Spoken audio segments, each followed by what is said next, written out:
yaitu kita hari ini akan belajar bersama-sama mengenai the illustration ya, yang saya kasih tema dengan ilustrasi-ilustrasi yang muncul ya di dalam kitab Yesaya, dan kita akan coba lihat ini yang hanya ada ya, yang hanya ada dalam kitab Yesaya, karena ilustrasi tentu banyak sekali di dalam kitab suci, tetapi yang muncul di dalam kitab Yesaya kita akan lihat mungkin diantaranya banyak yang terkenal, yang kita sudah pernah tahu, tapi mungkin juga ada yang mungkin kita yang jarang mungkin yang kita ketahui ya.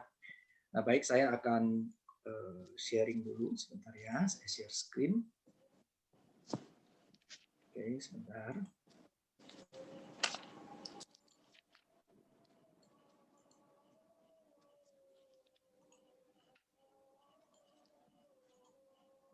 Apakah sudah muncul ya? Oke. Baik, kita akan lihat bersama-sama ya. Ini saya besarkan aja. Oke, baik.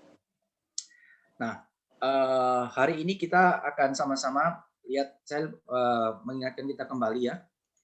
Ini tentang ini. Nah, jadi ini menjadi satu kerangka kita untuk sama-sama kita belajar. Saya coba susun di dalam 7 seri ya, membahas kitab Yesaya. Ya, secara khusus kita akan melihat hari ini ilustrasi-ilustrasi yang muncul seperti yang sudah saya jelaskan. Nah, sekarang kita akan lihat bersama-sama ya, sebenarnya makna ilustrasi sebagai sebuah pengantar singkat yang sebelum kita masuk. Makna ilustrasi itu apa? Nah, ini menurut ini ya, kamus dari Merriam-Webster itu ya, itu adalah saya terjemahkan langsung saja, sebuah gambaran atau contoh yang membuat sesuatu hal yang disampaikan itu menjadi lebih jelas dan menarik perhatian.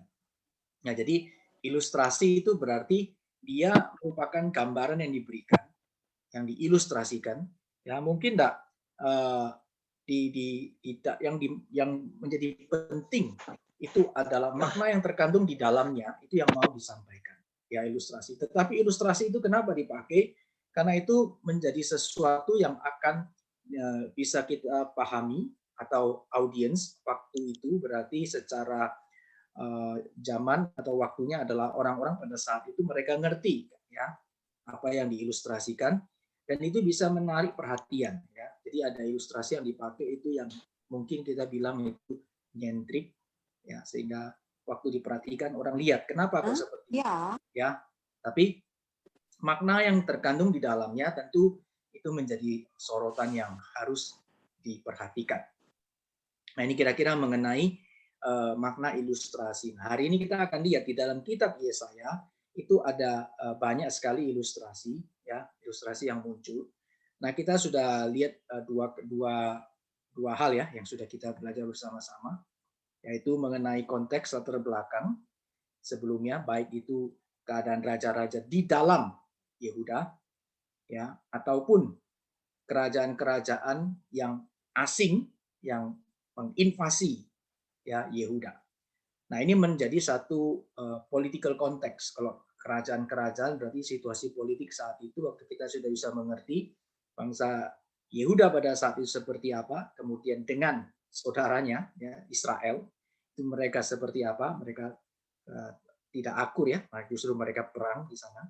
Dan lalu bagaimana kerajaan yang menginvasi dari luar itu masuk ke dalam ya, dua kerajaan di kerajaan Asyur khususnya pada saat itu, dan kemudian nanti kerajaan Babel ya. Kemudian kita juga sudah lihat tentang ini profesi dan sebagainya, tentang nubuatan yang ada di dalam kitab Yesaya itu minggu lalu.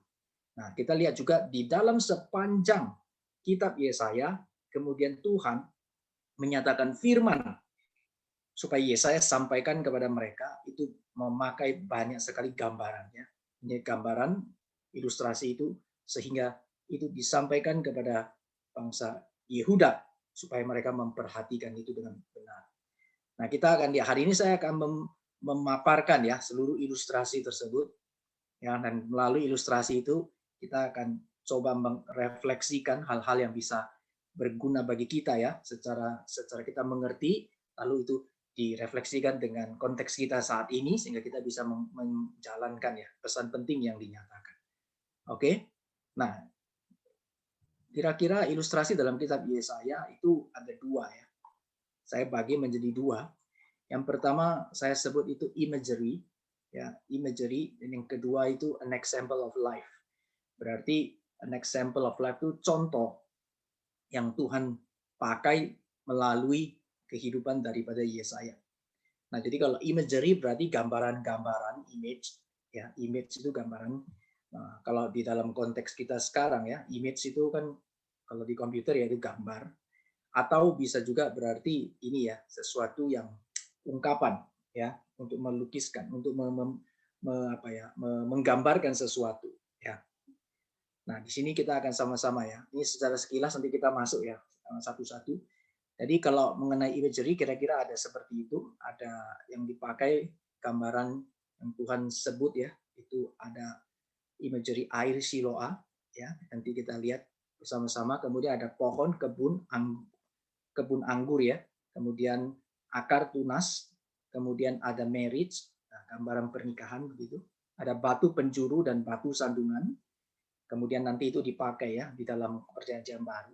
Kemudian ada domba yang disembelih, ini pasti sudah sangat terkenal. Nanti beberapa yang terkenal saya lalui aja ya, supaya kita bisa lebih ke yang jarang dibahas. Ya, domba yang disembelih ini tentang Lamb of God, ya itu sering sekali dibahas.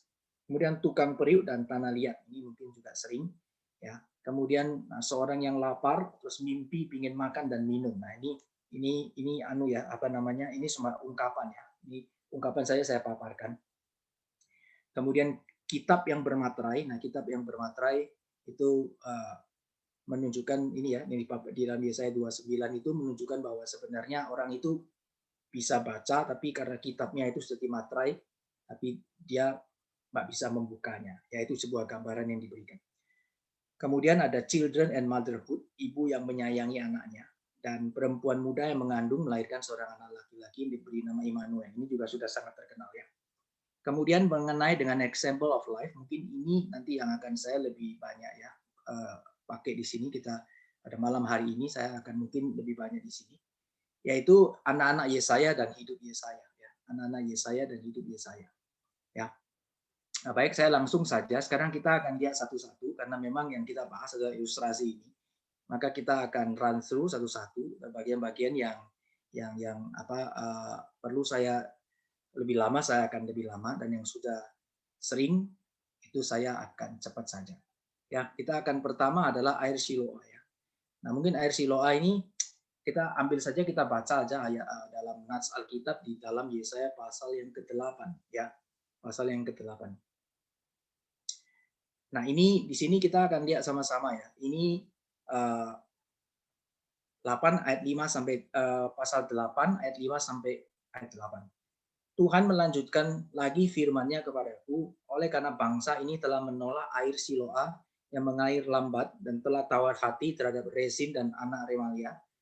Sebab itu sesungguhnya Tuhan akan membuat air sungai Efrat yang kuat dan besar meluap-luap atas mereka, yaitu Raja Asyur dengan segala kemuliaannya. Air ini akan meluap melampaui segenap salurannya dan akan mengalir melampaui segenap tebingnya. Ya, serta menerobos masuk ke Yehuda ibarat banjir yang meluap-luap hingga sampai ke leher dan sayap-sayapnya yang dikembangkan dan menutup seantero negeri ya Immanuel.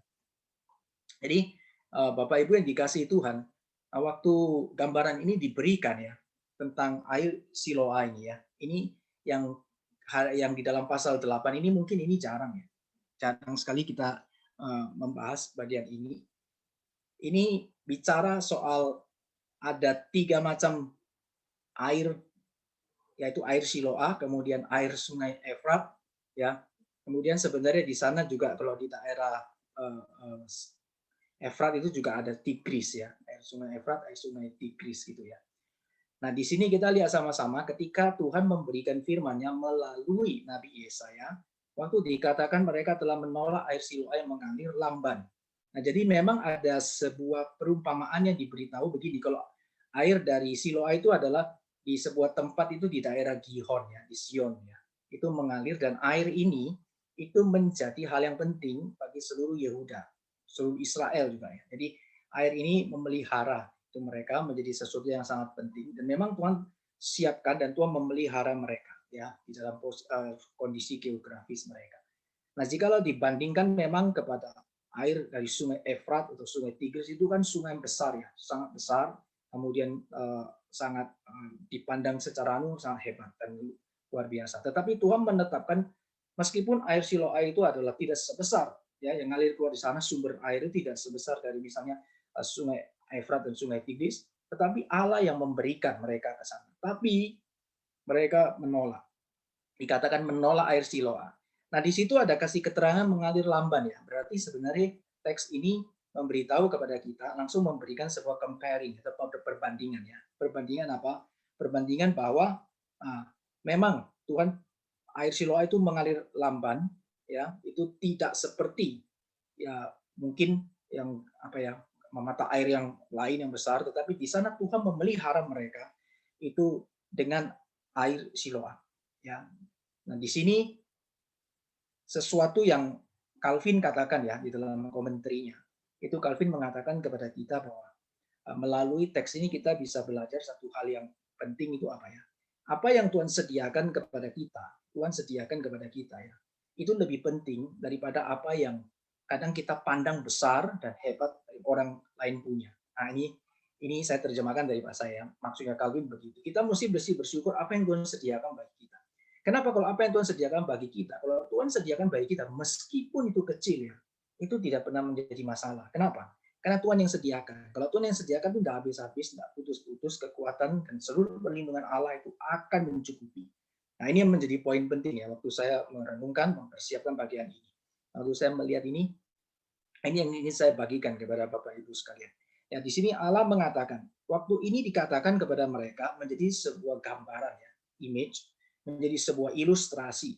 Ya, mereka sudah menolak air Siloa. Kalau dikasih tahu seperti ini kan harusnya kalau secara literal artinya kan tidak mungkin lah, mereka kan masih tinggal di daerahnya. Mereka juga setiap hari masih memerlukan air yang mengalir di daerahnya. Nah, ini kan sebuah gambaran ilustrasi. Jadi bukan berarti bangsa ya udah sekarang tidak lagi minum melalui air Siloa tapi ngambil airnya ngangkut dari Sungai Efrat dan sebagainya. Bukan. Ini kan gambaran saja, tetapi justru terkandung di dalamnya maksudnya apa? Mereka telah menolak Tuhan. Mereka menolak perlindungan yang Tuhan berikan. Mereka lebih cari pertolongan kepada bangsa lainnya. Bangsa Asyur, Sungai Efrat, Sungai Tigris itu bangsa asing biasanya. Maka Tuhan datangkan sebuah firman-Nya melalui Nabi Yesaya dan memberikan teguran yang sangat keras ya kepada mereka. Tapi juga tidak dengar. Oleh sebab itu Tuhan kasih tahu. Ya, oke, kamu mau toh Sungai Efrat, Sungai Tigris nanti biar sungai yang besar itu nerobos masuk ke Yehuda, ibarat banjir yang meluap-luap hingga sampai ke leher. Nah, ini satu hal yang Tuhan nyatakan ya dengan satu ilustrasi. Nah, itu justru nanti kepada mana dia mengharapkan di sana justru orang yang di mana dia berharap itu justru Tuhan pakai ya untuk mendatangkan satu apa ya dalam tanda kutip mungkin celaka. Ya, karena engkau tidak bersandar sama Tuhan, kau sandar pada kekuatanmu yang akan mencelakakan engkau. Karena engkau tidak bersandar kepada Tuhan, kau bersandar kepada orang-orang lain yang mungkin orang lain yang kuat yang kau anggap kuat itu yang akan nanti tidak bisa menolong kamu.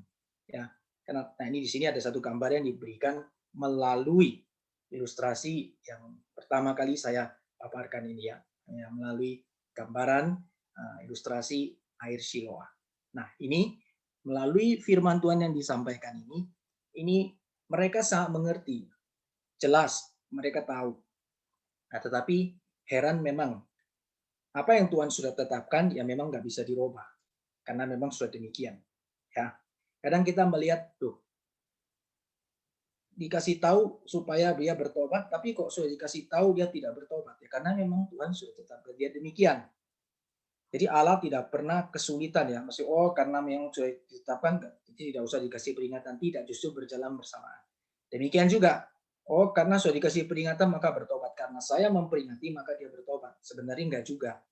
Yang dilihat adalah justru karena Tuhan itu sudah dalam anugerahnya panggil saya, maka saya ketika peringatan diberikan bertobat. Nah, ini satu prinsip yang penting, artinya kita melihat dari apa yang sudah Tuhan tetapkan dan itu akan terjadi di dalam sejarah. Artinya mereka dikasih peringatan, kasih gambaran melalui teguran melalui ilustrasi, mereka ngerti, tetapi pada akhirnya mereka juga tetap tidak bertobat, dan kita melihat di dalam sejarah bangsa Israel, mereka akhirnya yang Israel ditawan ke Asyur, dibuang ke Asyur, dan kemudian yang dari Yehuda itu juga mengalami juga ya satu serangan daripada Asyur, meskipun sementara waktu mereka itu dilepaskan, tidak ditawan ke Asyur, tidak dibuang ke sana, tapi pada akhirnya mereka juga dibuang ke Babel. Ya, ini mengenai air Siloam. Ya, baik, saya lanjutkan. Saya kira ini tidak terlalu sulit untuk dimengerti makna yang di dalamnya, sehingga waktu kita membaca Yesaya 8 kita ngerti. Oh, maksudnya seperti demikian. Ya, sekarang kita akan melihat berikutnya adalah ini kebun anggur. Nah, kebun anggur saya kira ini tidak terlalu sulit Bapak Ibu sekalian. Ini seringkali kita membahas. Nah, saya akan memilih untuk menekankan pokok tertentu saja, yaitu yang mengingatkan kita bahwa apa yang dimaksud dengan kebun anggur sudah dinyatakan sendiri di dalam Alkitab, ya, di dalam teks tersebut. Ya, misalnya kita melihat bersama-sama di sini ya. Kita akan melihat 5 ayat yang ke-7 ya. Kita baca masing-masing di rumah ya. Saya bacakan buat Bapak Ibu sekalian. Sebab kebun anggur Tuhan itu semesta alam adalah kaum Israel. Sekali lagi ya, kebun anggur Tuhan semesta alam adalah kaum Israel. Orang Yehuda ialah tanaman-tanaman kegemarannya. Ya, perhatikan ya. Orang-orang Yehuda tanaman kegemarannya. Ini sekarang pada bagian ini ketika Yesaya itu memberikan ilustrasinya tentang kebun anggur, dia tidak katakan orang-orang Israel, orang-orang Yehuda. Ini ada message penting yang kita mesti lihat, pesan penting terkandung di dalamnya mengenai pilihan Bapak Ibu sekalian. Ya, banyak yang dipanggil tetapi sedikit yang dipilih. Ya. Jadi ini berkaitan juga kalau waktu bagian ini kita dilihat, kita mesti bersyukur kalau kita dipilih Tuhan, karena memang tidak semua. Banyak orang salah ya, salah mengerti selalu begini. Kenapa Tuhan kau panggil saya, tidak panggil yang lain? Kalau demikian kan tidak adil. Kalau Tuhan yang demikian, kalau gitu saya tidak mau. Kan lucu. Ini logikanya selalu terbalik-balik. Kenapa? Karena memang manusia sudah jatuh dalam dosa. Maka kalau memang Roh Kudus tidak bekerja, sulit sekali. Ya, tapi kalau Roh Kudus bekerja, maka gampang sekali. Nah, ini satu anugerah namanya, betul ya? Kalau Roh Kudus tidak bekerja, sulit sekali. Kalau Roh Kudus bekerja, gampang sekali. Langsung ngerti, langsung terima, langsung ucap syukur. Nah, inilah keajaiban. Ya, yang karya Roh Kudus. Oleh sebab itu, waktu kita bisa mengerti firman Tuhan itu, wah, kita percaya firman Tuhan, kita kemudian bisa mengerti itu, dan kita serindu, suka belajar, dan kita benar-benar ada passion yang melimpah di dalamnya. Nah, itu berarti ada karya Roh Kudus. Ya, itu adalah kita harus mengucap syukur. Nah, kita lihat di sini. Ketika dikatakan orang Yehuda ialah tanaman-tanaman kegemarannya, berarti sudah spesifik. Itu berarti Yehuda. Dalam bagian ini Israel, Yehuda berarti Israel di selatan, ya, Israel yang bagian selatan. Ya. Lanjutannya, Tuhan mau apa? Tuhan tunggu adanya keadilan. Dinantinya keadilan, tetapi hanya ada kelaliman. Dinantinya kebenaran, tetapi hanya ada keonaran. Nah, jadi umat Tuhan itu, umat pilihan Tuhan itu, bahasa Surabayanya itu ndablek. Ya, kita juga sering ndablek Bapak Ibu sekalian. Makanya ada orang Kristen yang sudah belajar banyak, terus dia bilang, wah saya ini sudah diselamatkan Tuhan kok. Mau diapa-apakan pasti aku selamat, kan gitu ya. Jadi ndablek. Buat apa aja terserah. Nah, hati-hati Bapak Ibu sekalian. Memang keselamatan bukan karena kita punya jasa, itu sudah pasti. Ya, tapi kalau kita ndablek, apakah Tuhan kemudian diam? Ya jangan, enggak diam.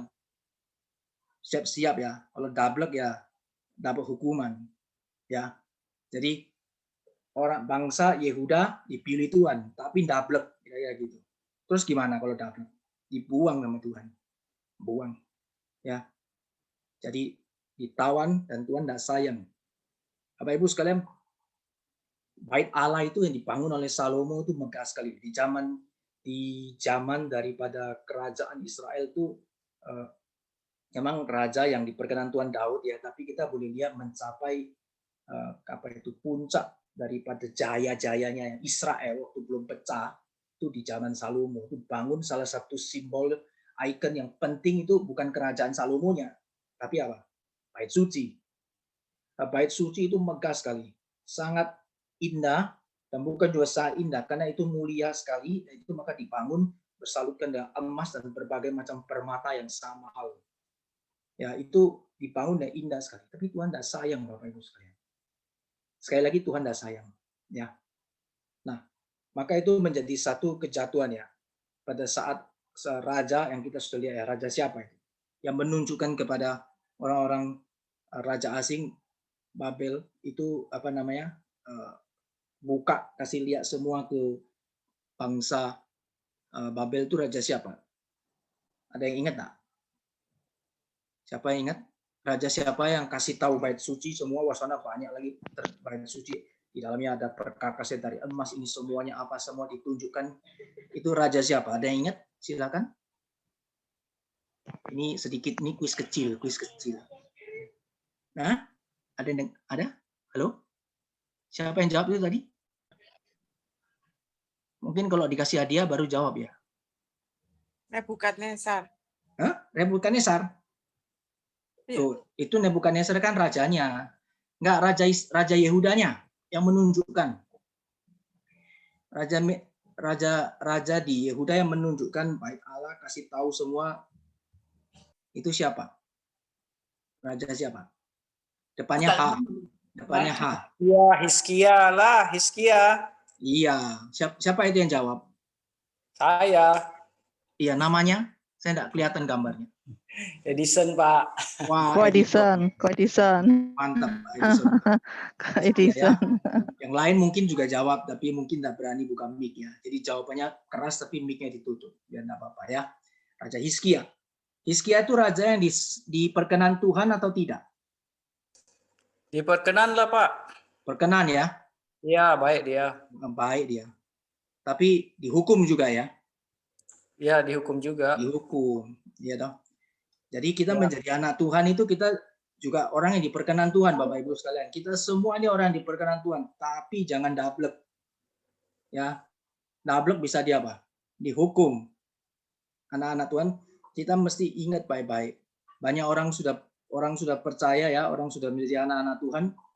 Anak saya sudah selamat, saya hidup sembarangan saja sakarep dewek gitu ya. Memang keselamatan enggak tergantung kita. Dan mungkin hilang. Ya, tapi kalau kita double ya kita dihukum. Tapi ada juga tapinya. Tapi yang kedua begini. Kalau orang itu double, maksudnya hidupnya begitu ya. Kalau saya tidak peduli, saya sudah percaya Tuhan, saya hidup sakarepku sendiri. Terserah saya mau apa, saya mau ini. Seluruh kesenangan dunia saya ikuti, seluruh dosa saya buat. Maka saya ragu. Ya. Kenapa? Karena seharusnya orang yang sudah diselamatkan Tuhan, Roh Kudus yang bekerja, tidak mungkin buat orang itu suka dosa. Dia pasti cinta Tuhan. Kalau cinta Tuhan, maka dia tidak mungkin bisa menikmati dosa. Dia bisa jatuh, bisa double, ya bisa jatuh, bisa sombong, bisa ini, tapi dia tidak bisa menikmati dosa. Tapi kalau dia menikmati dosa dan terus berkubang dalam dosa, itu mungkin dia belum selamat, belum dapat anugerah. Ya, makanya itu Alkitab nanti di Perjanjian Baru ya, ilustrasi, gambaran yang diberikan itu apa? Lalang dan gandum. Itu Tuhan Yesus kasih tahu ya. Nah, oleh sebab itu kita mesti lihat baik-baik. Kebun anggur ini dikasih lukisan kembali ke sini. Di dalam Yesaya dipakai Tuhan kasih tahu sama Yehuda, kamu kebun anggurku. Wah, seneng. Tuhan kasih tahu, kamu umat pilihanku, seneng. Ya. Tapi katanya, aku mau kamu ada keadilan, adanya kelaliman. Mau ada buat kebenaran, buatnya honor. Nah, di sini dikasih tahu. Nah, maka ini waktu diberitahukan kepada mereka, maka mereka itu mengerti benar kebun anggur seperti apa, karena bangsa Yehuda sendiri ya dari sejak zaman Perjanjian Lama mereka adalah orang-orang yang ngerti bagaimana berkebun, apalagi kebun anggur dan sebagainya. Nah, oleh sebab itu kita melihat bersama-sama ketika ilustrasi ini dinyatakan oleh Yesaya kepada mereka, maka sebenarnya menjadi satu peringatan yang penting yang dikasih gambaran kepada mereka bahwa mereka itu seperti kebun anggur, tapi itu kebun anggurnya yang tidak diharapkannya, hasilnya tidak diharapkan oleh Tuhan, atau kebun anggurnya tidak berbuah. Ya, kalau di dalam Perjanjian baru nanti kita lihat ini gambaran ini dipakai terus. Jadi waktu kita melihat oh di perjanjian baru ada gambaran kebun anggur ya. Itu berarti ada continuity ya, ada hal yang kontinu itu dipakai ya untuk menggambarkan. Karena memang kebun anggur ini menjadi satu gambaran yang dipakai. Termasuk sampai zaman kita sekarang, kita berarti kalau pakai gambaran ini kita juga adalah kebun anggurnya Tuhan ya. Dan Tuhan sendiri itu adalah pemiliknya ya. Tuhan sendiri itu adalah pemiliknya ya. Ini mengenai gambaran kebun anggur. Ya, itu bagian yang saya mau tekankan Bapak Ibu sekalian. Baik, sekarang kita lihat ya, berikutnya adalah ini mengenai tunas. Tadi kan double ya, ini saya jadikan satu. Ini sebenarnya sama ya, dalam yang sama, ilustrasi yang mirip kebun, pohon ya. Itu kemudian tunas itu kan ada bagian yang sama. Nah, jadi Yehuda itu adalah kebun anggurnya Tuhan, berarti adalah umat pilihan Tuhan. Kalau dia tidak taat kepada Tuhan, Tuhan juga buang mereka. Ya, waktu Tuhan buang mereka, tapi Tuhan ada janji. Janji yang dikasih tahu di Yesaya 11 itu berkaitan dengan tunas. Nah, kebun anggur itu kondisi dibuang, itu kalau pohon dari anggur itu ya, anggap itu pohon, itu ditebang sama Tuhan. Kalau dibuang itu dikasih lukisannya berarti ditebang. Kalau ditebang kan sudah ada harapan, pohonnya itu sudah tumbang habis semua, betul ya. Tapi di dalam Yesaya itu juga dikasih gambaran tunas. Artinya apa? Tuhan kasih tahu ya bahwa Tuhan tetap akan memelihara bangsanya, umat pilihannya. Maka di dalam ini ya, pohon yang sudah ditebang itu akan timbul suatu tunas yang keluar dari tunggul Isai. Nah, sekali lagi ini ada tunggul Isai ya. Sekali lagi tunggul Isai bukan tunggul sembarangan. Bukan tunggul yang lain, harus tunggul Isai. Berarti sekali lagi pemilihan. Nah, jadi sangat jelas konsep pemilihan di sini. Ilustrasi ini kita belajar tentang konsep apa? Election, pemilihan Allah yang sangat jelas. Jadi kalau kita anak-anak Tuhan ya, itu kita pasti dihajar Tuhan kalau kita itu nakal. Jadi Bapak Ibu sekalian, kalau dihajar Tuhan itu salah satu tanda kita anak Tuhan. Jadi kalau kita dihajar Tuhan jangan kita sedih. Ya, ada dua kita sudah belajar dari kitab Ayub. Kalau dihajar Tuhan ya satu mungkin itu adalah akibat dosa kita mesti ya, evaluasi diri ya. Kita di hadapan Tuhan refleksi diri kita. Kalau dosa kita tobat gitu ya. Tapi kedua, Tuhan mau kita naik kelas gitu ya, kasih kita ujian. Jadi kalau kita menghadapi banyak hal yang ini ya, ada pergumulan dan sebagainya, ada kesulitan, ada hajaran, kita mesti syukur kepada Tuhan. Kenapa? Berarti kita dianggap anak. Tuhan itu menghajar ya setiap orang yang dikasihinya. Kalau nggak dianggap anak, dibiarkan aja. Kalau bukan umat pilihan Tuhan, biarin aja. Nggak ada gunanya. Untuk apa? Biarin aja. Tapi justru kalau kita di dalam hidup kita mungkin sekarang kita mengalami hajaran Tuhan tanda kutip, baik yang positif maupun negatif, ya karena dosa ataupun ya karena ini kita mau naik kelas, itu kita mesti tetap bersyukur. Kenapa? Karena kita tahu Allah mengasihi kita, berarti kita umat Tuhan. Nah, itu menjadi penghiburan kita. Waktu kita kembali kepada Tuhan, waktu kita tetap setia kepada Tuhan, waktu kita bersyukur kepada Tuhan, maka di sana Allah itu berjanji dan janjinya belum pernah ditarik Bapak Ibu sekalian. Saya selalu bersyukur setiap kali saya membaca kitab suci dihibur itu adalah janji Allah belum pernah ditarik. Kenapa? Bagi anak-anak Tuhan yang Tuhan sudah pilih, maka Tuhan itu menanti ya untuk kita boleh kembali kepada Dia dan kita kembali menjadi anak-anak Tuhan yang menjadi berkat kembali, yang berbuah. Ya. Nah, di sini kita lihat bersama-sama suatu tunas akan keluar dari tunggul Isai. Tunggul Isai itu kan berarti dari keturunan Raja Daud. Dari keturunan Raja Daud itu berarti dengan kata lain juga Yehuda. Nah, Yehuda ini yang dia nanti dibuang di Babel. Nah, dan yang kembali itu memang yang hanya dari bangsa Yehuda kembali ke Yerusalem. Nanti itu pada zaman Kores, ya. Pada zaman Raja Kores itu sudah dicatat juga di dalam kitab suci, itu nanti itu salah satu nubuat ya yang penting.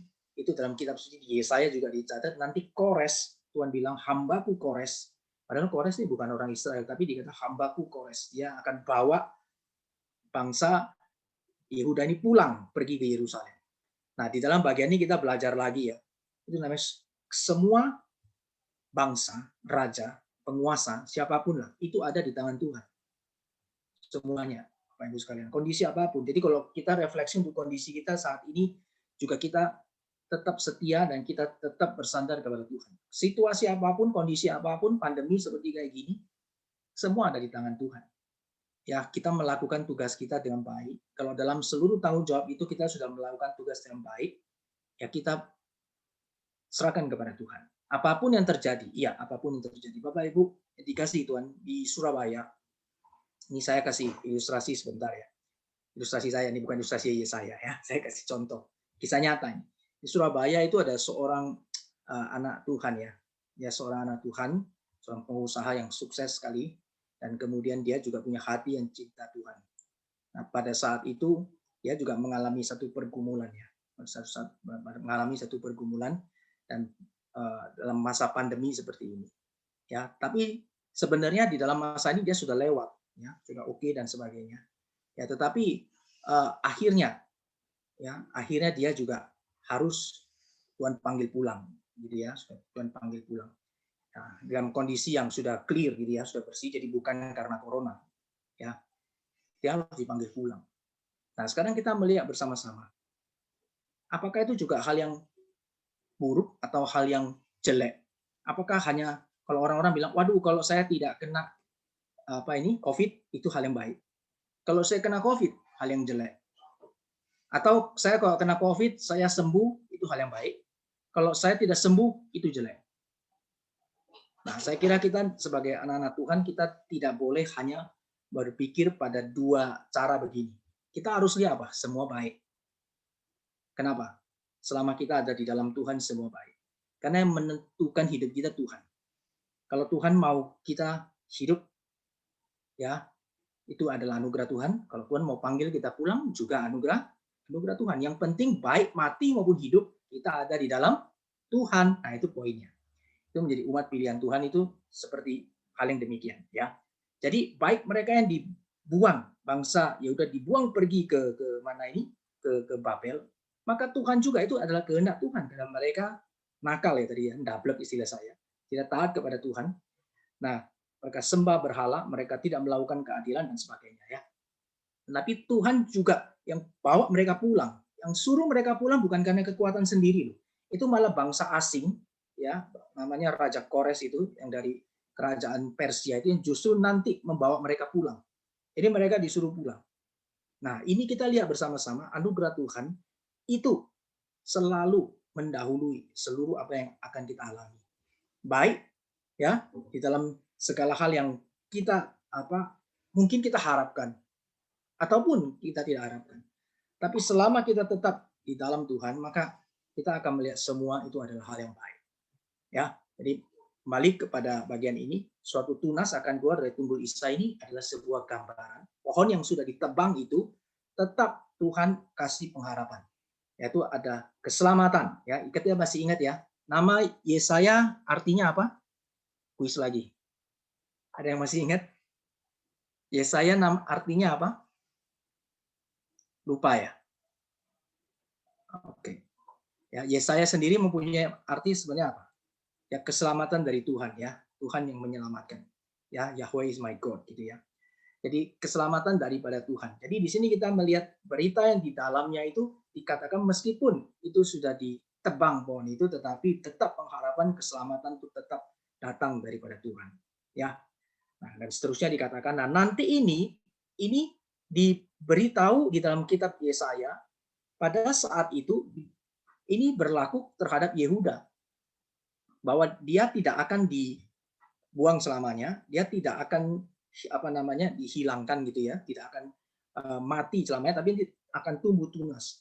Tapi pada saat yang bersamaan juga bagian ini berbicara tentang satu keselamatan yang Tuhan sedang siapkan, yaitu nanti yang akan digenapi ya dari keturunan Isa ini, dari keturunan Daud ini akan lahir yaitu Kristus Yesus, ya Sang Mesias yang akan menyelamatkan kita ya dari dosa. Nah, ini menjadi punya biasanya twofold, ya dua sisi ya yang digenapi secara bersamaan, baik terhadap nationality secara bangsa terhadap Yehuda, maupun nanti secara kerajaan Allah, the kingdom of God secara luas, yaitu penggenapan keselamatan di dalam Kristus Yesus. Nah, ini mengenai tunas. Ya, baik saya lanjutkan, masih ada banyak yang lain. Sekarang ini mengenai merit. Nah, ini kalau mengenai merit ini panjang, saya tapi tidak baca semua, tapi saya kasih tahu yang merah. Jadi ini ilustrasinya, 54 ayat 5. Sebab yang menjadi suamimu ialah dia yang menjadikan engkau. Nah, jadi ini ceritanya si siapa namanya Yesaya itu membawakan berita ya. Memberita kepada bangsa Yehuda tentunya. Ya. Nah, sini ilustrasinya dikatakan itu marriage berarti kan pernikahan ya. Siapa? Mempelai laki-laki dan mempelai perempuannya. Sini kita lihat sekali jelas ya. Mempelai laki-lakinya di sini Allah menjadikan dirinya itu mengilustrasikan dirinya itu sebagai mempelai laki-lakinya dan umat Tuhan sebagai mempelai perempuannya. Jadi sebab yang menjadi suamimu ialah dia yang menjadikan engkau. Tuhan semesta alam namanya. Yang menjadi penebusmu ialah yang maha kuasa, yang maha kudus, Allah Israel, ia disebut Allah di seluruh bumi. Ya, jadi di sini kita lihat bersama-sama gambaran yang diberitakan waktu dibawa oleh Yesaya. Tuhan pakai Tuhan pakai ilustrasi ini pernikahan. Allah itu sebagai mempelai laki-laki pria gitu ya, dan umat Tuhan ya Yehuda, umat Tuhan sebagai mempelai wanita. Jadi ini adalah satu gambaran pernikahan yang indah Bapak Ibu sekalian. Nah, saya mau bicara sedikit di bagian ini. Pernikahan kekristenan itu adalah salah satu konsep pernikahan yang paling indah dibanding seluruhnya. Bagi saya ya, memang yang paling final. Kenapa? Karena bukan berdasarkan, maksudnya gini, kamu kenapa menikah? Karena saya cinta dia, dia cinta saya. Ya, bukan itu. Padahal sebenarnya menurut secara umum orang bilang, oh ya, itu cinta itu yang paling kuat itu. Benar nggak cinta yang paling kuat? Ya, apakah cinta tidak akan luntur, tidak akan berubah sepanjang masa? Dahulu masih muda cintanya sangat punya levelnya sangat tinggi. Sampai tua tetap cintanya levelnya tinggi ya. Diuji waktu ya. Kadang-kadang mau jujur cinta bisa gimana? Kadang-kadang bisa turun enggak? Bisa luntur enggak? Nah, makanya gereja-gereja juga ada yang mengadakan marriage enrichment. Artinya apa? Merit enrichment. Merit kan pernikahan. Enrichment itu apa? Memperkaya, enrichment ya. Terus diperkaya. Kenapa perlu? Karena tantangan di tengah dunia meskipun orang Kristen ya itu banyak dari mereka juga ada banyak pergumulan, bisa ada tantangan. Nah, lalu berarti dengan kata lain cintanya bisa luntur dong. Kalau kita bersandar pada cinta saya sebagai suami dan cinta yang pasangannya sebagai istri, kuat tak? Bisa luntur. Jalan-jalan banyak sekali di tengah-tengah masa muncul pihak 3, pihak 4 ya, pihak 5, pihak 6. Banyak sekali. Ya. Bisa muncul macam-macam. Kenapa? Kalau berdasarkan cinta. Tapi maka saya bilang kita bersyukur pernikahan Kristen, sekali lagi pernikahan Kristen itu tidak melulu pada cinta, tetapi apa? Covenant. Makanya kalau pernikahan Kristen yang kita bangun pernikahan Kristen harus mengerti. Ya. Kalau misalkan kita dulu waktu menikah belum Kristen, nah mungkin belum dapat ya. Tapi mungkin hari ini kita belajar bersama-sama. Tapi kalau yang sudah menikah secara Kristen, nah ini diingatkan kembali. Covenant-nya siapa? Allah. Ketika dikatakan marriage itu takes three, bukan cuma 2, saya dan istri saya, bukan. Tetapi saya, pasangan saya, dan Tuhan. Dan yang paling utama adalah Tuhan. Saya mencintai Tuhan. Cinta Tuhan bagiku, ya itu namanya cinta Tuhan bagiku. Jadi Tuhan mencintai, kasih Tuhan padaku itu menjadi landasanku mencintai pasangan saya dan sebaliknya. Itu menjadi satu covenant, ya, saya menjadi covenant yang kuat. Sehingga pada saat kita dalam menjalani bahtera rumah tangga kita, banyak godaan enggak? Banyak. Tapi pada saat banyak godaan, kita kembalinya kepada Tuhan. Kita tidak kembali kepada diri kita. Diri kita tambah hari tambah tua. Ya, ada orang bilang, wah, Pak Rusdi kok tidak berubah ya? Saya kok bingung apa yang tidak berubah. Teman saya ya yang dari kecil lihat saya langsung kenal saya. Rusli. Saya sudah nggak kenal dia, dia kenal saya. Saya juga agak bingung, mas apa ya? Nanti saya sungkan lagi ngomong saya. Oh ya, tapi saya kan nggak kenal dia kan saya sungkan tanya. Oh sorry ya, kamu siapa? Tuh disebutkan namanya. Oh ya berubah ya mukamu lain. Kamu kenal saya? Nggak berubah saya. Katanya, wah kok nggak berubah ya? Usia sudah tambah tua kok nggak berubah ya? Nah, apa berarti saya tidak berubah? Ya berubah. Pasti orang tambah hari pasti tambah berubah, pasti tambah tua, ya pasti tambah lemah, pasti tambah semua. Termasuk pasangan kita, istri kita. Kira-kira kalau tambah tua, kalau yang laki tambah tua itu kira-kira tambah kuat atau tambah kurang kuat, lemah, ya, tambah tampan atau tambah kurang tampan, ya. Katanya orang-orang nanti kalau sudah tambah tua kulitnya sudah kayak Kentucky Fried Chicken gitu ya, kayak kulit daripada Kentucky Fried Chicken, sekeriput dan sebagainya. Dulu waktu muda mungkin cantik sekali, tambah tua mau dirawat terus, beroperasi plastik ganti. Operasi plastik itu cetakannya sama loh, hati-hati. Nanti bisa kalau semua operasi plastik kita bingung, ini yang mana ini ya? Bingung karena cetakannya mirip ya. Nah, jadi kalau kita misalnya lihat sama-sama, kalau berdasarkan performance dan seterusnya itu nggak kuat Bapak Ibu sekalian. Tapi kita bersyukur bahwa pernikahan Kristen itu covenant. Di setiap kali dalam pergumulan kita kembali kepada Tuhan. Ini adalah pasangan yang Tuhan berikan kepadaku. Ya, pasangan yang bersama-sama aku berjanji Tuhan yang kasih. Sama seperti Tuhan membawakan Hawa bagi Adam. Tuhan yang kasih. Dan di dalam covenant saya berjanji kepada Tuhan bagi dia. Janjinya pada Tuhan. Ya, saya mau bersama-sama dia menjadi rekan. Ya, rekan apa? Sekerja Allah di dalam menggenapi kehendak Allah dalam hidupku di dunia ini. Jadi pada saat semua terjadi, pada saat dia ada lemah, saya justru hadir bagi dia. Pada saat mungkin saya lemah, dia hadir bagi saya. Nah, kita menjadi satu rekan sekerja Allah, jalan. Ya. Nah, waktu kita lihat dia sudah bertambah tua, kita bersyukur. Dia lihat kita tambah tua, kita bersyukur. Kenapa syukur? Bersyukur. Karena terus boleh sama-sama menjadi rekan sekerja melayani Tuhan yang telah menyatukan kita. Tambah hari, tambah indah. Tambah hari, tambah indah. Karena kita terus melihat, menyaksikan betapa Allah memelihara, betapa Allah menjadi patokan. Hanya itu yang bisa, yang mempertahankan kita terus dan tambah, bahkan tambah. Kenapa? Karena kita terus melayani Tuhan, bersyukur kepada Tuhan. Nah, ini Allah menjadi mempelai. Gambarannya diberikan Allah itu menjadi mempelai laki-laki dan kaum Israel, umat Allah menjadi mempelai perempuan, dan itu mereka mengikat perjanjian covenant. Maka Allah di sana mengatakan bahwa dia Allah yang setia, ya Allah yang memelihara, Allah yang melindungi. Ya, meskipun di dalam bagian ini kita lihat ya, ketika umat Tuhan tidak setia, Allah tetap menyatakan dirinya Allah yang setia. Nah, kita lihat ada satu gambaran yang indah ya. Nah, pada saat kita kembali di dalam refleksi kita, membawa dalam hidup kita, dalam perkawinan kita melihat sama kalau Allah adalah demikian, maka kita sebagai kaum pria yang menjadi kepala, itu gambarannya kita harus mencontoh teladan Tuhan.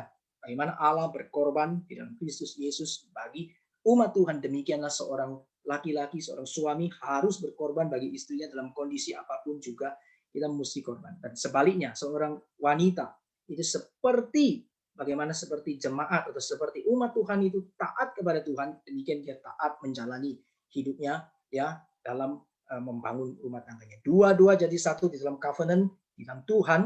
Nah, itu kita bersama-sama melayani Tuhan seumur hidup kita. Nah, itu baru kuat covenant, bukan karena saya, bukan karena dia, tetapi karena Tuhan. Setiap kali ada masalah di dalam hidup kita, ingat jangan lihat saya dan jangan lihat dia. Ambil waktu tenang diri, doa, ingat Tuhan.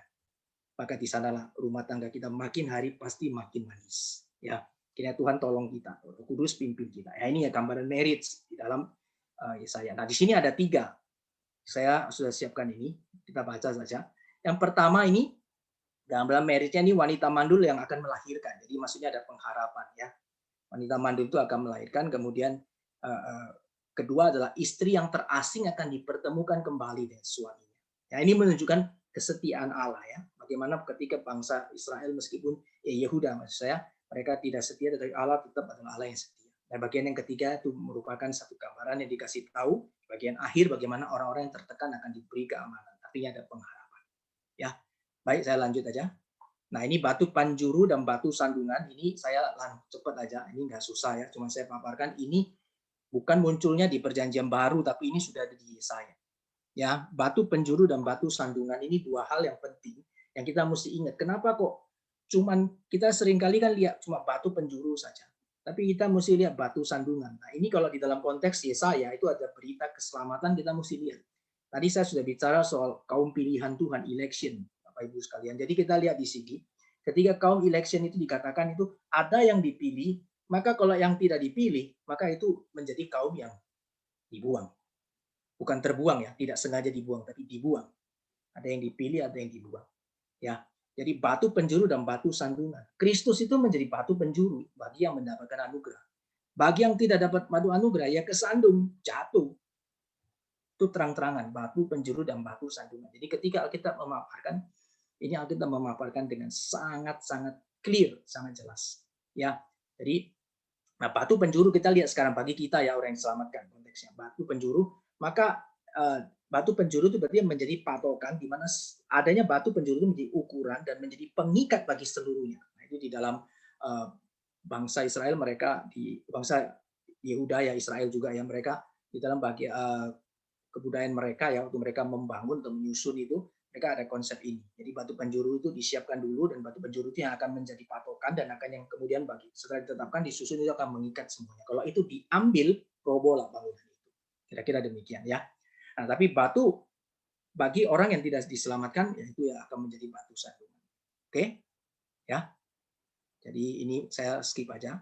Nanti di Perjanjian Baru ini dipakai lagi. Tapi kita ingat waktu Perjanjian Baru ini saya sudah muncul, gitu ya. Oke, ini ada tambahan ayatnya lain lagi ya. Nah, nanti batu penjuru ini Tuhan sesungguhnya aku meletakkan sebagai dasar di Sion sebuah batu yang teruji ya, dan seterusnya. Nanti batu penjuru itu nanti akan dikenapkan secara ini mesianiknya itu nanti di dalam diri Kristus ya, diri Kristus. Di dalam Kristuslah kita semua itu diselamatkan ya, kita disatukan dalam satu tubuh menjadi satu umat dalam kerajaan Allah. Nah, ini domba yang disembelih. Nah, domba yang disembelih ini kita lihat sekilas saja karena kita sudah sering bicara soal ini mengenai ya Lamb of God ya, bagaimana dikatakan bagaimana Kristus itu sudah ini ada mesianik di sini ya. Kita sekalian sesat seperti domba yang merah ya, kita baca. Masing-masing kita mengambil jalannya sendiri, tetapi Tuhan telah menimpakan kepadanya kejahatan kita sekalian. Dia dianiaya, tetapi dia membiarkan diri ditindas dan tidak membuka mulutnya seperti anak domba dibawa ke pembantaian, seperti induk domba yang keluh di depan orang-orang yang menggunting bulunya, ia tidak membuka mulutnya. Ini satu gambaran yang dinyatakan melalui Yesaya. Ya, Tuhan menyatakan ini pada Yesaya yang nanti ini juga menjadi satu mesianik ya, pesan mesianik di dalam Kristus Yesus. Ya, di dalam bagian ini nih sebenarnya waktu itu Yesaya menyampaikan sebuah firman yang berkaitan dengan tunas itu ya, yang akan tumbuh. Nah, tunas itu juga mempunyai satu penggenapan secara mesianik. Ya, saya kira ini tidak sulit. Ini sudah sering kita mendengarkan ini. Nah, tanah liat dan pencunan ini juga tidak sulit, juga sudah sering ya. Ini di Yesaya 64 ayat 8 ini muncul ya. Tetapi sekarang saya ya Tuhan, Engkau adalah Bapa kami. Ya, kami tanah liat dan Engkaulah yang membentuk kami, dan kami sekalian adalah buatan tangan. Jadi Tuhan menggambarkan dirinya, image-nya sebagai pencunan dan tanah liat yang membentuk. Jadi di dalam bagian ini Yesaya ini menyampaikan firman Tuhan dan juga sekaligus dia berdoa kepada Tuhan dan dia menyatakan Tuhan, Engkau yang membentuk kami dan Engkaulah kami berharap. Apa yang terjadi dalam hidup kami semua di tangan Tuhan. Ya. Nah, ini ada satu hal yang mungkin jarang ya. Ini kalau bagi saya mungkin bagian yang ayat ini mungkin jarang. Ini children and motherhood. Jadi ini tentang Allah menggambarkan dirinya itu seperti seorang ibu. Nah, biasa kita kan Allah menggambarkan dirinya sebagai seorang bapak. Nah, ini Allah juga menggambarkan dirinya sebagai seorang ibu. Ya. Jadi ini di dalam beberapa ajaran itu ya, ada beberapa mengatakan bahwa bagaimana kita lihat ya dalam kondisi ini. Ada orang mengatakan bagaimana kita bisa konsep feminisme, misalnya feminisme. Bagaimana apakah feminisme itu aliran feminis itu oke atau enggak, atau harus yang pria itu yang maskulin gitu ya. Nah, ketika kita melihat hal-hal seperti ini, kita bisa melihat ya secara lebih tepat ya, kita kalau kembali harusnya yang pria ya menempatkan diri sebagai pria. Yang kemudian kalau yang wanita yang menempatkan diri sebagai wanita. Ya, ada beberapa orang kan misalnya mengatakan wanita itu punya derajat yang sama, maka di dalam semua bagian harus sama dengan pria. Nah, apakah berarti ketika firman Tuhan mengatakan hal yang demikian berarti wanita harus menjadi kepala atas pria? Nah, ini juga tidak, ya. Ketika feminisme itu memperjuangkan sesuatu ya berkaitan dengan lahirnya kesetaraan, itu secara ini ya, secara natur mungkin oke, tetapi secara fungsi dan jabatan Tuhan sudah tetapkan ya bahwa yang menjadi kepala adalah laki-laki. Jadi seorang wanita tetap harus menjadi penolong yang sepadan. Tapi di sisi lain kita bisa melihat juga bahwa seorang pria tidak boleh menindas dengan semaunya ya. Jadi pokoknya dia harus menjadi kepala yang baik. Yang menyatakan satu sikap yang baik sebagai seorang pria yang Tuhan berikan kepada dia sehingga dia bisa menjadi teladan yang indah. Nah, di dalam bagian ini kita bisa lihat sama-sama bagaimana Allah itu menyatakan dirinya. Artinya Allah itu juga menyatakan kita ini kan image of God, baik laki-laki maupun perempuan. Ini Bapak Ibu sekalian.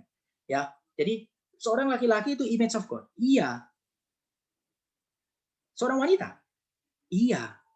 Jadi ketika Allah menggambarkan dirinya sebagai Bapa, ya, yang menyayangi anaknya gitu ya, dan sebagainya. Di sini dalam Yesaya 49 ayat 15, ini Allah juga menggambarkan ya melalui Yesaya itu mengatakan, dapatkah seorang perempuan melupakan bayinya sehingga ia tidak menyayangi anak dari kandungannya? Sekalipun dia melupakannya, aku Tuhan, ini ya, aku itu Tuhan, tidak akan melupakan engkau. Jadi Allah menggambarkan dirinya seperti seorang ibu yang melindungi, yang sayang, mengasihi anaknya.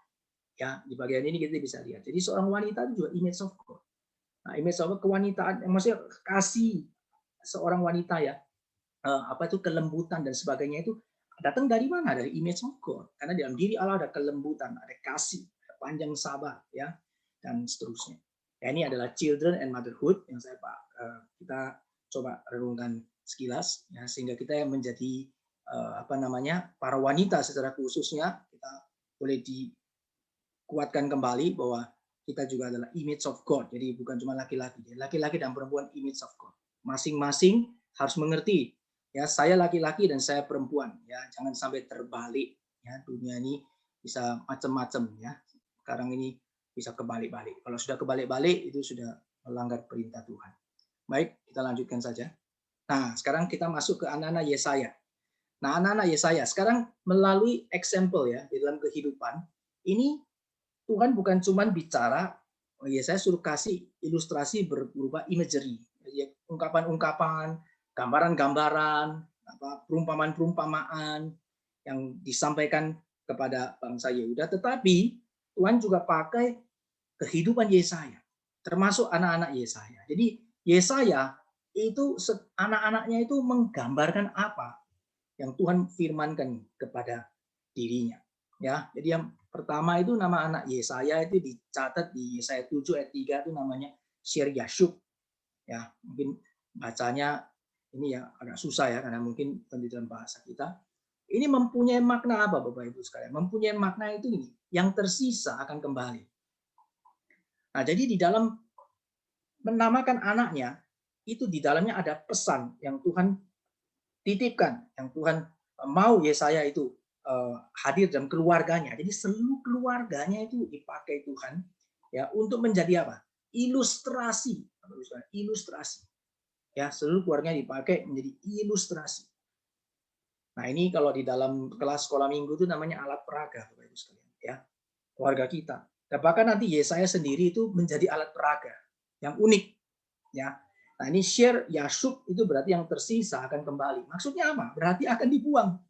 Ada nanti Tuhan akan menghukum mereka masuk dalam pembuangan dan yang tersisa akan kembali. Yang tersisa itu remnant, Bapak Ibu sekalian. Nanti ada satu topik khusus kita akan bicara remnant. Ya, hari ini kita tidak bicara. Cuma kita mulai saya perkenalkan ya remnant. Nanti kita akan bicara secara khusus remnant di dalam kitab Yesaya. Ya, yang tersisa akan kembali. Kemudian anaknya yang kedua itu namanya ini agak susah bacanya ya. Ya, Maher Shalal Hasibas. Ya, susah bacanya. Memang sudah susah bacanya juga. Artinya itu juga ngeri. Waktu rampasan dan penjarahan segera atau bahkan dipercepat akan datang. Ini Tuhan yang suruh kasih. Ya, di Yesaya 8 ayat 3. Nah, bahkan Yesaya 8 ayat 4 itu dikasih tahu sebab sebelum anak itu tahu memanggil bapa, ibu, maka kekayaan Damsyik dan Jaran Samaria akan diangkut di depan Raja Asyur. Jadi ini sebuah ketetapan yang Tuhan sudah beritahu terlebih dahulu. Nah, ini nabi-nabi yang asli, Bapak Ibu sekalian. Nabi ada nabi yang palsu. Ya, kalau semua yang mengatakan saya bisa membawa pesan Tuhan, belum tentu nabi asli. Ya. Jadi kita mesti lihat makin berkata bahwa Tuhan bicara sama saya, Tuhan kasih tahu saya melalui mimpi, Tuhan kasih tahu saya melalui apalah. Itu kita mesti hati-hati ya, karena sebenarnya sejak perjanjian baru itu sudah Tuhan hanya melalui Yesus Kristus, anaknya yang Tuhan. Ibrani pasal 1 ayat 1. Ya, kalau zaman perjanjian lama memang banyak ya, melalui berbagai macam cara, tapi perjanjian baru itu melalui Allah berbicara melalui perantaraan anaknya itu Kristus Yesus. Nah, seorang nabi di dalam perjanjian baru itu dia mengajarkan apa? Firman Tuhan. Apa yang sudah ada itu yang diajarkan kepada umat Tuhan. Jadi nabi itu sebenarnya sudah tidak ada, tetapi fungsi nabi, jabatan nabi masih ada. Ya, cuma banyak sekali orang kan kalau pakai istilah nabi kan keren. Ya, tapi sebenarnya tidak ada. Ya, nabi itu sudah tidak ada, tetapi fungsi atau jabatan nabi masih ada. Itu mengajar juga ada yang menurut macam-macam yang suka-suka cari-cari supaya sesuatu yang fenomenal atau yang aneh-aneh gitu ya. Tapi mengajar tuh yang ada di dalam firman Tuhan. Tuhan sudah nyatakan kalau fungsi nabi kan menyampaikan firman Tuhan, betul enggak? Nabi semua menyampaikan apa yang Tuhan kasih tahu. Nah, pada zaman perjanjian lama Allah masih berbicara langsung kepada nabinya. Tapi setelah Kristus menggenapkan karya keselamatan, maka nabi itu dia punya fungsi masih jalan ya, tetapi orang maksudnya yang berbicara langsung itu sudah tidak, tapi fungsi nabi melalui firman Tuhan itu masih jalan. Ya. Jadi oleh sebab itu nabi yang sejati seharusnya mewartakan firman Tuhan. Ini konteks kita ya, konteks kita sekarang adalah jabatan nabi melalui mengajar firman Tuhan, menyampaikan kebenaran firman Tuhan supaya umat Tuhan, umat pilihan Tuhan, kita sekalian ini kita boleh ngerti, tahu apa yang Tuhan mau. Ya, melalui apa? Melalui apa yang ada di dalam kitab suci. Ya. Ini melalui dua anaknya, ini Tuhan pakai keluarga ini untuk boleh mewartakan menjadi sebuah ilustrasi bagi bangsa Yehuda melalui anak-anaknya. Nah, ini Allah berbicara melalui anak-anak Yesaya. Nah, melalui ini kita bisa belajar apa? Allah juga bisa berbicara melalui memakai keluarga kita, Bapak Ibu sekalian. Ya, saya selalu senang ajak kita refleksi, Bapak Ibu sekalian, bawa ini ke konteks kita. Ya. Allah mau pakai keluarga kita, maka baiklah kita belajar ya. Di dalam keluarga kita mempersiapkan yang sebaik mungkin ya di dalam terang firman Tuhan. Ya, kita persiapkan semuanya siap untuk dipakai Tuhan. Nah, secara khusus saya menantang Bapak Ibu sekalian, kalau saya misalnya anak-anak Bapak Ibu sekalian ada yang mau dipakai Tuhan secara penuh waktu, nah itu kita harus mendukung. Ya, banyak orang itu ya sangat sulit ya kalau misalnya anaknya mau sering jadi hamba Tuhan, mungkin ada yang sedih dan sebagainya. Waduh, kok rasanya menjadi hamba Tuhan ya saknoe gitu ya. Tapi kita harus dukung. Kalau bisa yang paling baik itu yang dipersembahkan bagi Tuhan. Amin. Ada jawaban amin? Amin ya. Yang paling baik persembahkan bagi Tuhan. Nah, waktu kita persembahkan kepada Tuhan, kita mesti ingat ya, harus Tuhan yang panggil. Jangan kita yang dorong-dorong. Ya, seringkali kan orang bilang, wah ini Tuhan nomor 1 jangan diambil. 2 jangan, 3 jangan. Ada yang keempat ini Tuhan, ini agak kurang. Mungkin dia ini kurang bisa jadi hamba Tuhan aja. Wah itu dosa ya, tidak boleh. Ya, yang paling bagus yang kasih Tuhan, jangan yang paling belakang atau yang kurang. Sebenarnya kita kalau bilang begitu ya, loh Pak, apa berarti ada yang kurang bagus? Ini di dalam maksud saya menyampaikan semua punya talentanya masing-masing. Tapi sikap kita yang seringkali salah. Bagi kita itu kurang bagus kita kasih. Nah itu kan salah.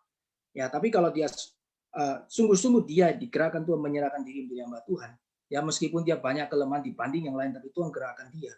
Nah, kita tidak boleh berkata, oh ini ya dia kurang yang ini terus yang lain itu yang lebih bagus. Tidak ya. Tapi kalau Tuhan panggil dia, setiap orang, kita sebagai orang tua harus mendukung. Ya. Nah, kalau memang anak kita yang dipanggil yang juga yang paling bagus, yang paling pintar menurut kita ya kita juga mesti mendukung. Ya, jangan kamu pikirkan dulu ya nak ya. Jangan cepat-cepat. Ya, tunggu nanti dan sebagainya. Jangan. Kita dukung dia. Kalau dia sungguh-sungguh digerakkan Tuhan dipanggil. Ya. Nah, jadi Di sini kita lihat bersama-sama keluarga kita siap dipakai Tuhan dan seterusnya. Ya, yang berikutnya kita akan sama-sama lihat untuk hidup Yesaya. Hidup Yesaya ini di Yesaya 20. Nah, ini saya mau kita baca sama-sama ya. Ini ada kaitan sama judul kita. Ya, ada kaitan sama judul kita. Saya memang mengambil judulnya ini The Naked Prophet, tapi bukan berarti seluruhnya saya bahas tentang Naked Prophet. Enggak, tapi saya hanya pakai ini. Yesaya itu disebut The Naked Prophet karena apa? Karena tercatat Tuhan pakai hidupnya menjadi ilustrasi ya yang unik bagi bangsa Yehuda untuk melayani Tuhan. Yang kita lihat ya, pada tahun ketika panglima yang dikirim oleh Sargon Raja Asyur tiba di Asdod, lalu memerangi dan merebutnya. Pada waktu itu berfirmanlah Tuhan melalui Yesaya bin Amos.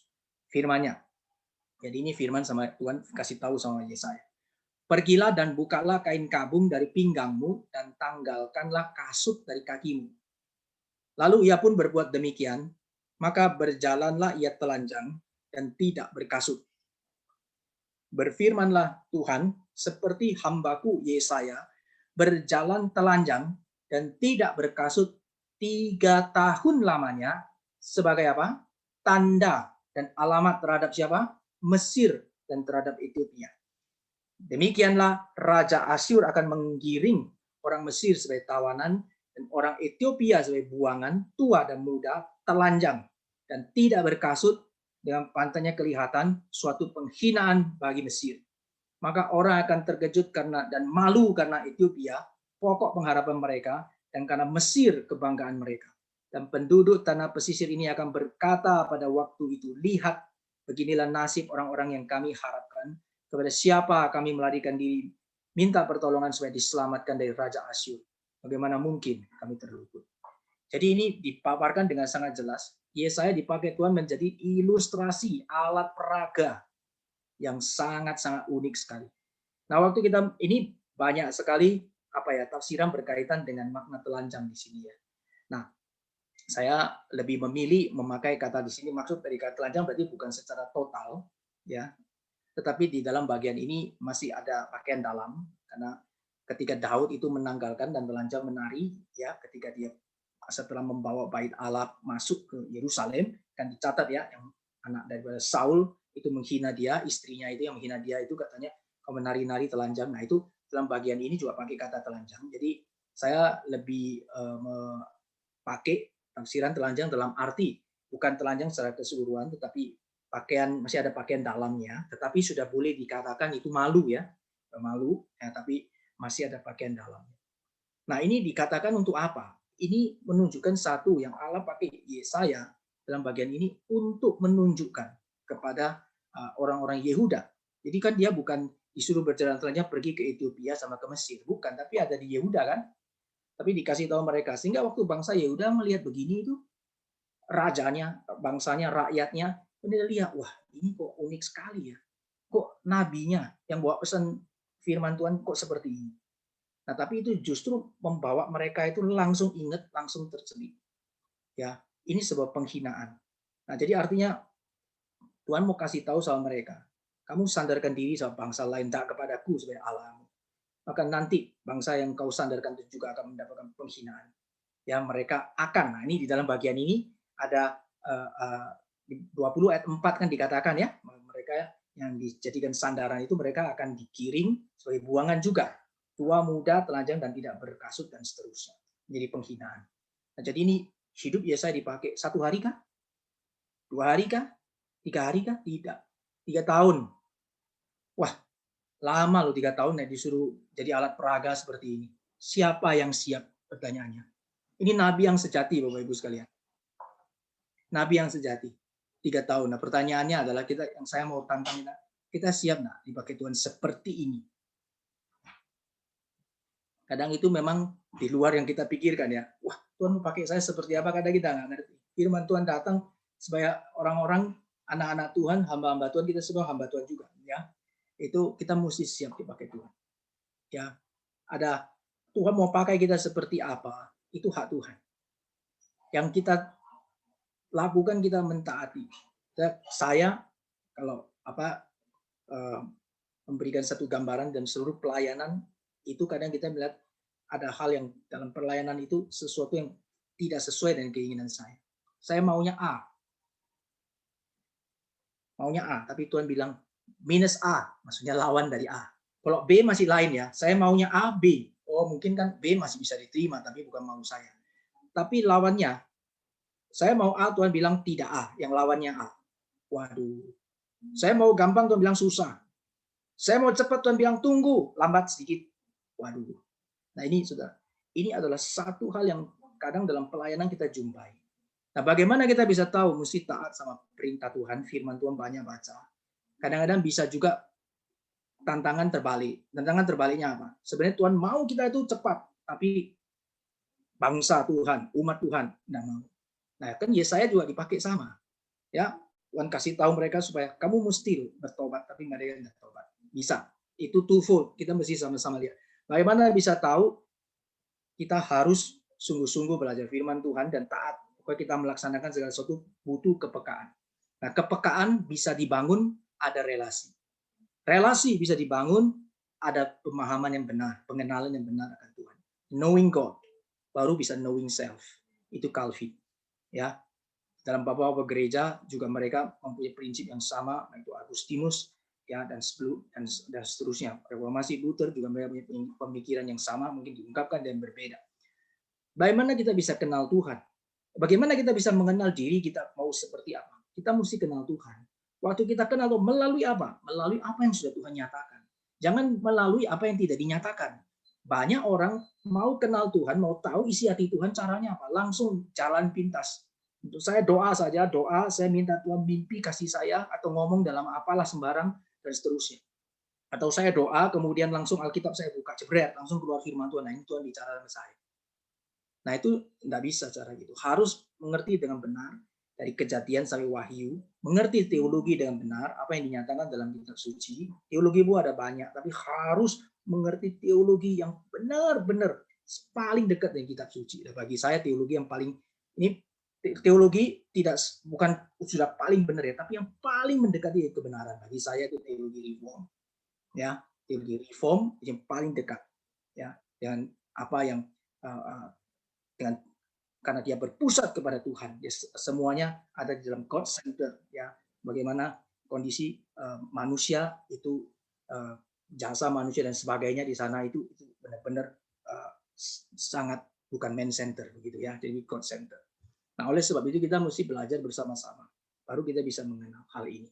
Nah, waktu kita dipakai seperti kehidupannya daripada Yesaya, pertanyaannya siap nggak? Kadang kita sendiri kan berarti dalam tanda kutip juga terhina. Betul kan? Kalau ditanya Yesaya kan taat. Tapi Yesaya kira-kira menjalankan gini senang nggak? Ya kadang dia menjalankan tapi dia taat. Ketaatan enggak mesti senang. Ya, ikut saya sama-sama. Ya, taat pada Tuhan enggak mesti itu saya sesuai dengan mau saya. Ya. Taat pada Tuhan tidak harus itu sesuai dengan kesukaan saya. 1, 2, 3. Taat kepada Tuhan tidak harus sesuai dengan kesukaan saya atau kesenangan saya. Tidak mesti. Tapi ketika kita sudah taat kepada Tuhan, kita ada hati itu, maka kita bisa mencintai, melakukan apa yang menjadi kehendak Tuhan. Itu step 2. Ya, step 2. Waktu kita sudah mulai taat, kita jalan, makin kita bisa lihat, oh Tuhan Engkau adalah kesukaanku. Dalam seluruh pergumulan hidup kita seperti itu. Ya. Nah, jadi kita hari ini tahu ya ada teksnya, ada ayatnya. Mungkin kita baca sudah kitab Yesaya, tapi mungkin sekilas kita mungkin tidak memberi perhatian. Tapi paling tidak malam ini kita jelas. John Piper itu saya suka sekali. Salah satu kalimatnya dia itu adalah yang berkata, kalau dia membawakan khotbah, dia selalu bilang, ayo ambil Alkitab, baca.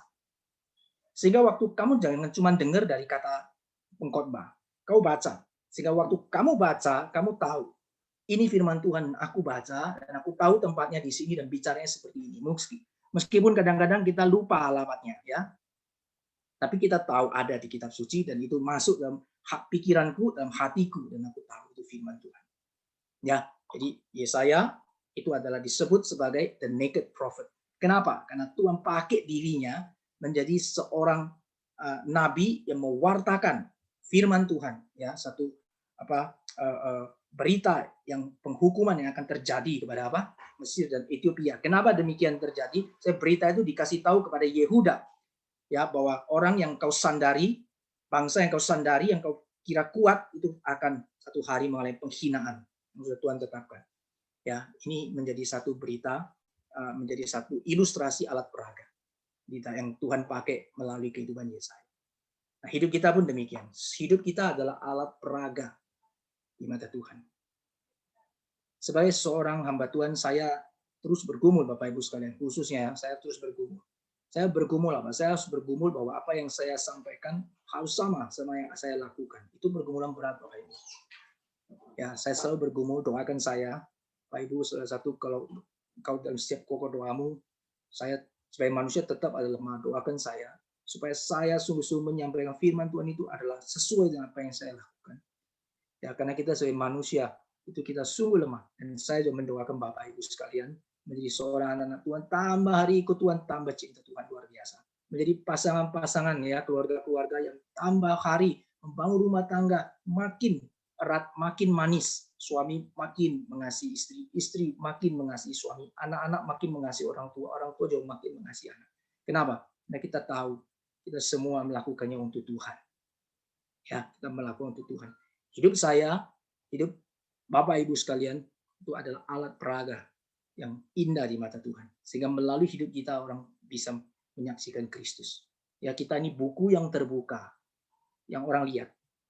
Ya, kalau Tuhan mau pakai kita dengan cara yang bagus, yang baik, ya tidak apa-apa. Itu hak Tuhan.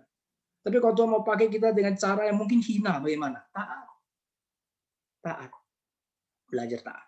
Tidak ada kata lain, dan itu akan membuat kita penuh dengan sukacita dan menjadi orang yang sungguh-sungguh boleh memperkenan hati Tuhan. Dan pada saat kita memperkenan hati Tuhan, sukacita, damai, sejahtera, dan semuanya itu dilimpahkan kepada kita. Amin. Ya, ini saya tutup dengan ini, ya. Dari seluruh ilustrasi itu sebenarnya mau menggambarkan, ya, ada satu ini, gambaran yang sangat di dalam kondisi yang sudah tidak ada pengharapan, tetapi sebagai umat pilihan Tuhan, jangan pernah putus berharap, karena Allah adalah sumber pengharapan kita. Amin. Ya, amin. Nah, materi saya sampai di sini.